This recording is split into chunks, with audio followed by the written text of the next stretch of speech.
Hey y'all, this is Courtney with Just Nurse Court. In today's video, I'm going to show you how to pressure can green beans to help you get started on building up your pantry. So the first thing we're going to do is get our jars over here and we're going to fill them up with green beans. All right, so I have all my supplies. I got my jars. I have washed them already this morning. And then these are the green beans that I grew in my garden last year. I did one batch of dilly beans, which I did a video on preserving those back in June or July it was. And I will try to link the video down in the description if you're interested in watching that. But through the rest of the season, I planted a fall crop of green beans and I got a few more off of the spring crop as well. And so I just stuck them into freezer bags and put them in my freezer. And it's now January and I need to get my freezer cleaned out. And so we're gonna can up these green beans. And I have never actually canned them from frozen before. I know it's possible, people do it all the time.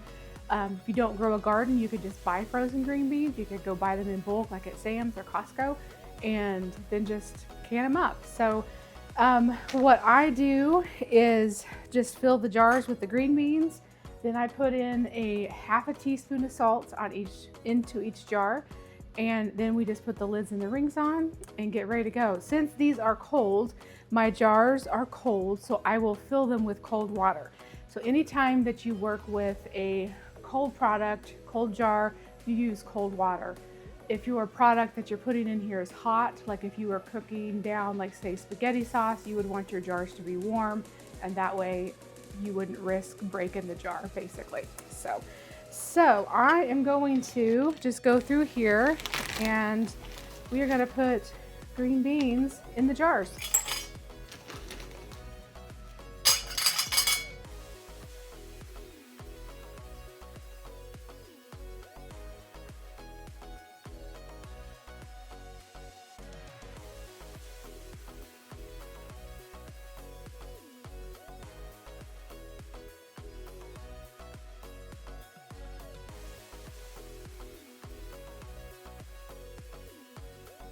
Okay, so I have a dozen jars. I got through one of my bags of green beans and almost the second bag, and I still have 2 bags left. So what I'm gonna stop and do is put some water. I'm just gonna pour water in here on these, and that way, hopefully this will kind of thaw out and I can put some more of the beans in, is what I'm hoping.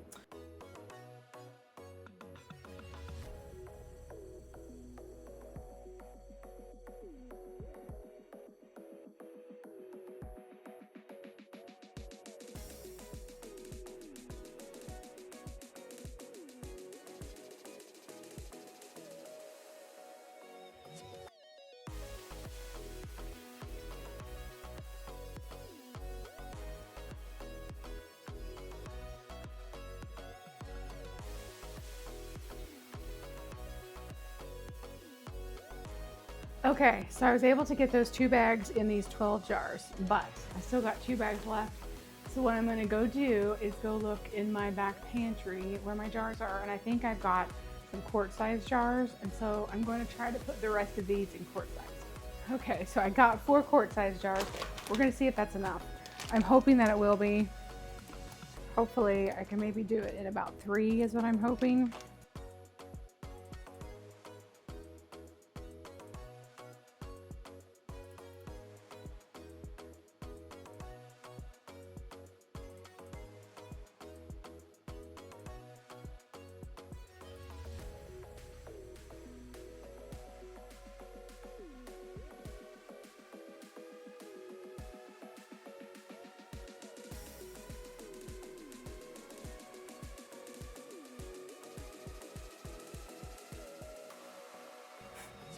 All right, guys, so after much ado, I got all my green beans in jars.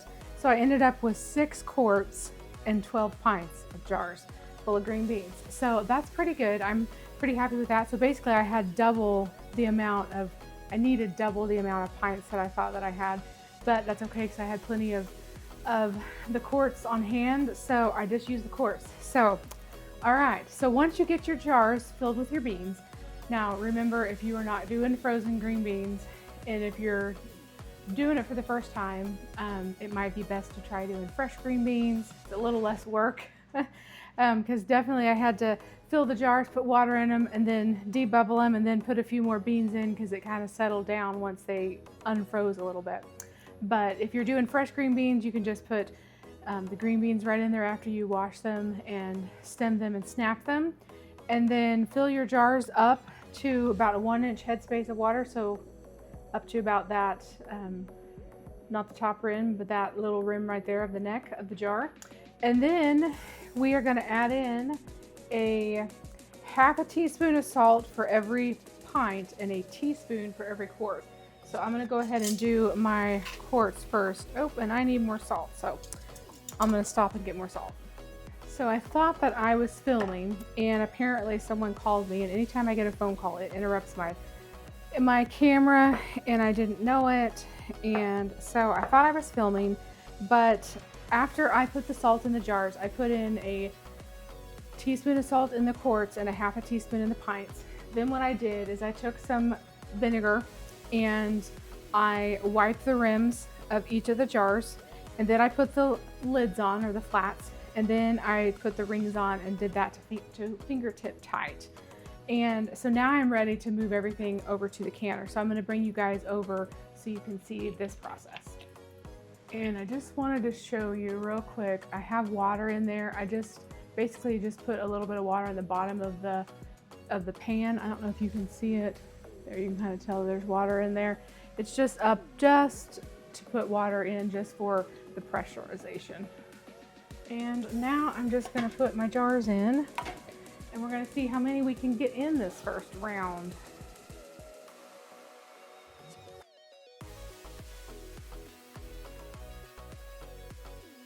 Okay, so I was only able to put 9 jars in, so I'm going to have at least 3 batches of green beans that I'm going to be pressure canning off.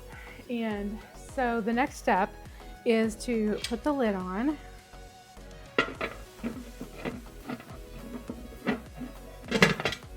And then you kind of line up these arrows and then put that down tight. And then we are going to turn on my burner on high. You can see that it is starting to steam, and we're getting a little bit of pressure built up there. This little dial right here will pop up, and we'll kind of have a steady stream of steam coming out that back there. And kind of once all that happens, then that's when I'll set my timer for 10 minutes, and then we will let it kind of vent for 10 minutes, and then we'll put the regulator on. Okay, it's getting really close to popping up because I can see it moving. Thought maybe I'd try to film it and see if I could catch it when it pops up. And there we go. So now that we got pressure built up, I'm gonna go set, and we got steam coming out the back there. You see that? It's spewing and sputtering. I'm gonna set my timer now for 10 minutes. We're gonna go up here to the microwave. Say timer for 10 minutes. The timer is set for 10 minutes, and we hit start. And then once it's vented for 10 minutes, that's whenever I will go and put the regulator on. And then once that's on, then it will come up to pressure. So we've got just a few seconds left on the timer, about 15 seconds. And then as soon as that goes off, we are going to put the regulator on. We've got just a few more seconds, and you'll hear it beep. I'll stop that, and then we're going to put the regulator on. Okay. And then now we should start to see the pressure building up on this dial gauge.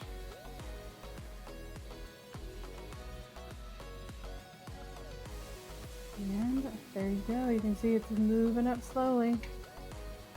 So we are gonna, it may take a little bit for it to get all the way up to 11 pounds of pressure.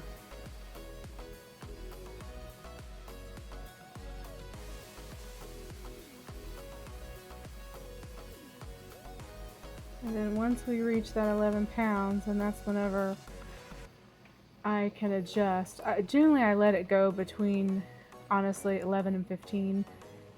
It doesn't have to be exactly on the 11, just as long as it doesn't go below the 10 at any point, because at that point you'd have to restart your timer back over.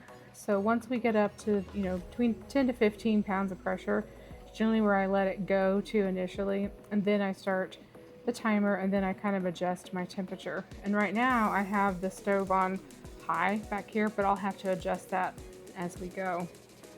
So there we are, almost at 5 pounds of pressure.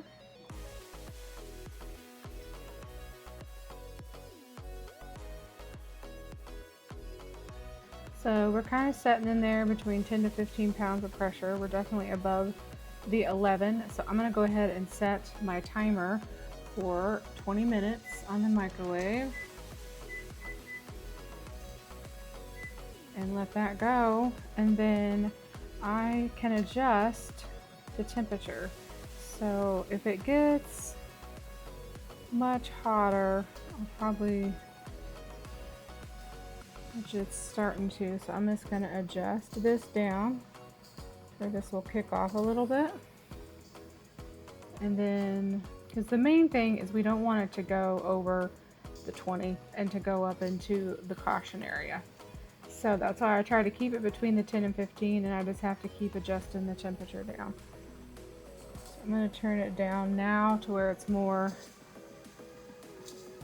like on 4. And it's still climbing, so I'm just gonna go ahead and put it down to like between 2 and low. And a lot of times once you get down to kind of a low temperature, it often will kind of stay, and then sometimes you have to adjust it. So I'm gonna go ahead and turn it just down a smidgy bit more. And then we're just gonna, this right here will kind of rock when it gets up to 15 pounds of pressure, as it's doing. That's why I'm turning it down.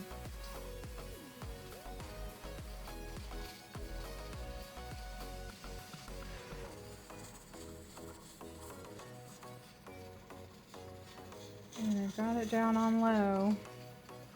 So if it gets too hot, I'll just have to pull it off the burner. But right now I'm 15, it can stay at 15 and be okay. I just need it for my altitude to at least be 10 to 11 pounds of pressure. So if it's at 15, it's fine.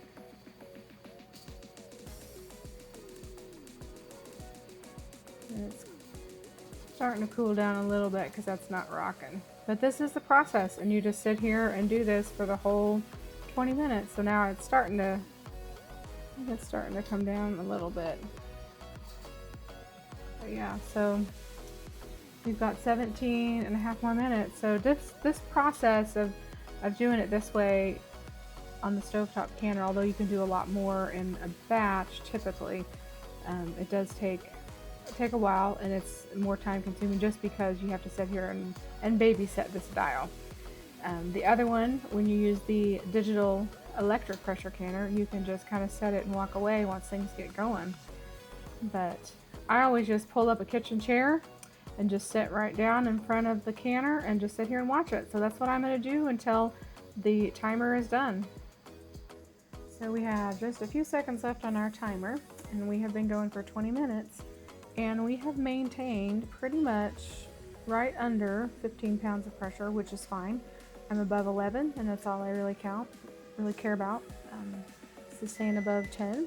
There's my timer. And so now, and I was able to kind of keep it between like low and 2, so now I'm just going to turn that off. And then what I like to do is just go ahead and pull this over off the hot part of the stove, and that way that will come on down.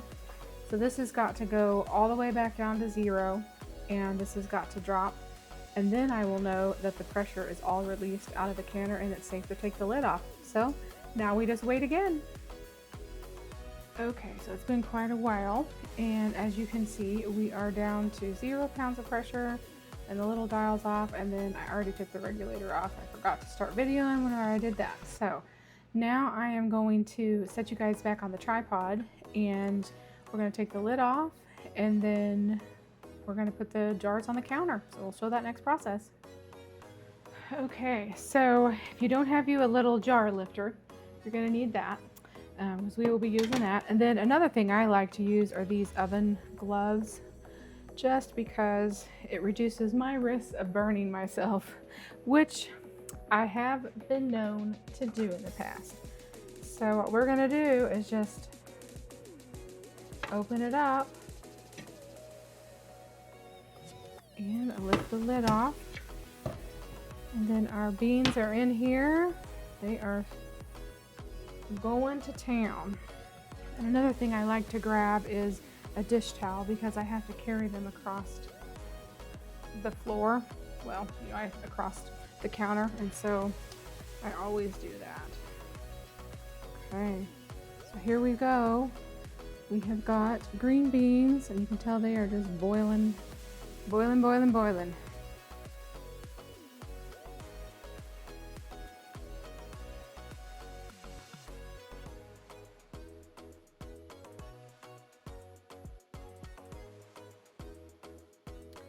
Okay, so there's our first batch, completely canned and ready to go. And I think I have 2 more batches left. So this did take the whole time for coming up to pressure, cooking, coming down to pressure. It took about an hour and a half just to do 1 batch. So it definitely is a time-consuming process. But I still think it's a little faster than doing it in my electric pressure canner. What I'm thinking about doing, since I think I'll have 2 batches left, I'm really thinking about doing the next batch in the pressure canner, and then starting another small batch in the electric pressure canner. That's what I'm really kind of tempted to do. So you can hear this one here is already sealed, but you can hear them kind of popping down. So as they cool off, they will seal up. So all right, we're just going to start the process and do it again until we finish all of these jars up.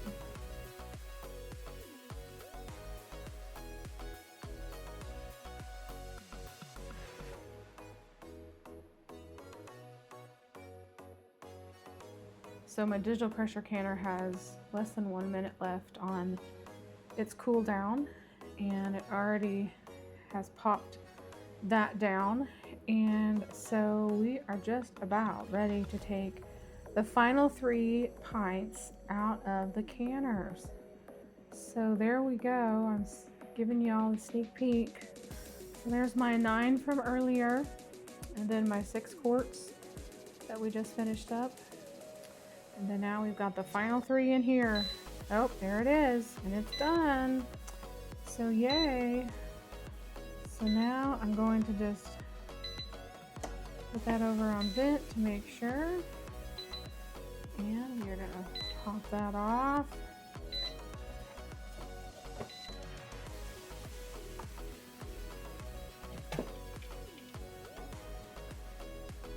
And pull the lid off, and there we go. Hot and bubbly. They are boiling. There's the final 3. I'll give them just a few seconds. Okay.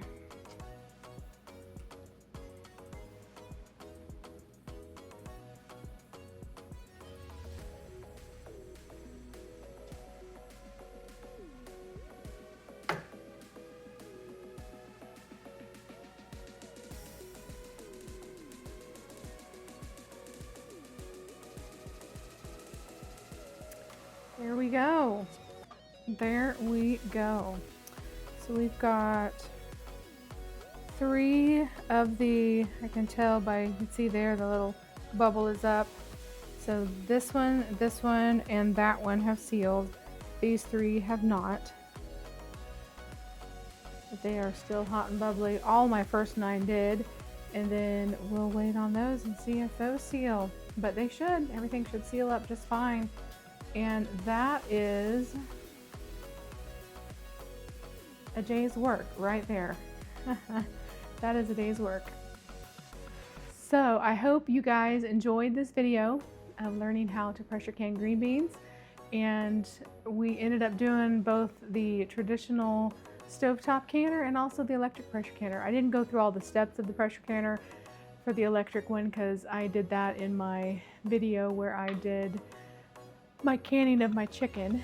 Did you hear that? I heard that little seal. Anyway, so I hope you guys have a great one. It is a cold, snowy Saturday here in Kansas, and so it's a perfect day to do some canning, and I got my freezer cleaned out, so yay. All right, guys, I hope you have a great evening or morning, day, whenever you're seeing this, and I will see you soon in the next one. Bye, friends.